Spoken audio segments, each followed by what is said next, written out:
Healing the inner child. Why you feel broken. A part that still holds on to pain, fear, and rejection. And no matter how much you try to move forward, it keeps pulling you back, whispering old wounds, reminding you of what was missing. This is your inner child, and until you heal them, they will continue shaping your choices, your relationships, and your identity. Why do you push people away the moment they get too close? Why do you feel the need to prove yourself over and over again? Why does success feel empty and love feel temporary? This is not just psychology. This is the key to breaking free. Chapter 1. What is the inner child? The inner child is not just a concept, it's real.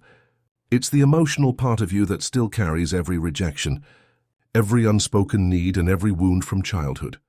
Even if you don't remember the exact moments, your body and mind do. They were stored as patterns, shaping how you react to the world. Have you ever felt an emotion so strong but you couldn't explain why? Have you ever overreacted to something small, feeling like a child again? That's because you're not reacting to the present. You're reliving an old wound. Until you face this part of yourself, it will keep running your life from the shadows. Chapter 2. The 3 main childhood wounds. Your past is not gone. It lives inside you in the form of emotional wounds, and these wounds influence how you see yourself, how you connect with others, and what you believe you deserve. Here are the 3 most common childhood wounds and how they shape your life today. Number 1. The wound of rejection. Rejection is one of the deepest human fears.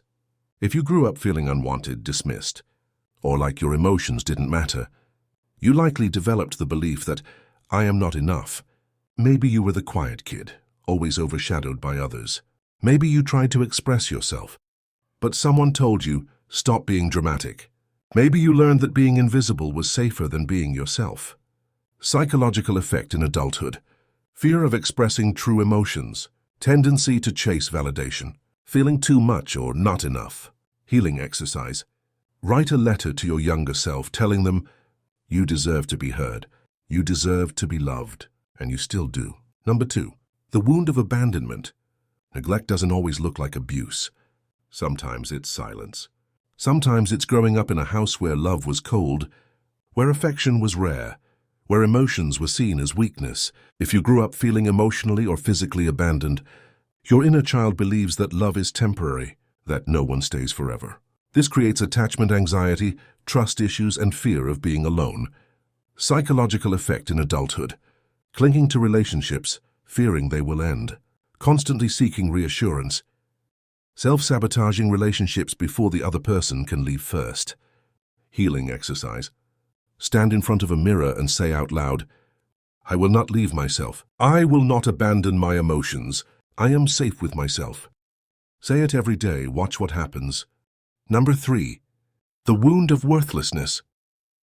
Some children grow up feeling invisible, only receiving attention when they succeed, achieve, or meet others' expectations. Did you only feel loved when you got good grades?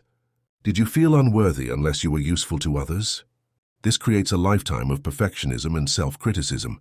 A psychological effect in adulthood. Feeling unfulfilled, no matter how much you achieve. Associating love with earning it. Never feeling good enough, no matter how hard you try. Healing exercise. Write down everything you've achieved. Then ask yourself, if I lost all of this tomorrow, would I still believe I deserve love? The answer should be yes, but if it's not, you know where to begin healing. Chapter 3. How to heal your inner child. Healing your inner child is not about changing the past. It's about rewriting the story you tell yourself. Here's how you can start reconnecting and healing the wounds you've carried for so long. Number 1. Practice self-compassion. Every time you criticize yourself, imagine you are speaking to your younger self. Would you still say those things? Replace self-criticism with kindness. Speak to yourself the way you needed to be spoken to as a child. Number 2. Reparent yourself.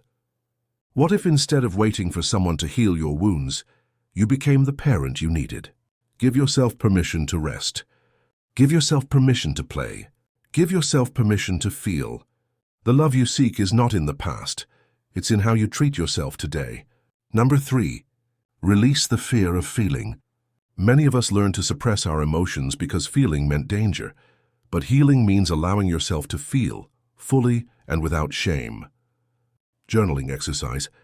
Write, what emotion am I afraid to feel? Say it with the answer. Let it be, let it exist. That's healing. Final chapter, breaking the cycle. Healing your inner child doesn't mean erasing the past. It means giving yourself the future you never thought was possible. You are not your wounds, you are not your past. You are not the voice in your head that tells you are unworthy. The child in you is still waiting to be seen, to be heard, to be loved. And that love, it starts with you. Remember, you have the power to heal. And when you do, you break the cycle, not just for yourself, but for every generation that comes after you. If this resonated with you, share it with someone who needs to hear it. The journey to healing starts today.